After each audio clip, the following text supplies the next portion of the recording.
മിസ്റെന്ന നാട്ടിലായി വാണിടും ബീവി നഫീസത്ത് ചേലിൽ തിളങ്ങി വിളങ്ങി ബീവി വജ്ഹത്ത് അഹദിന്റെ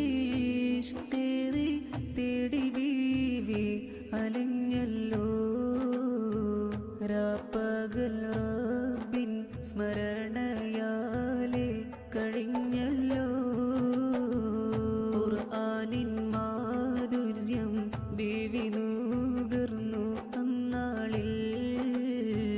രാവും പകലുമായി ഓതി ഖാത്തം ഖബ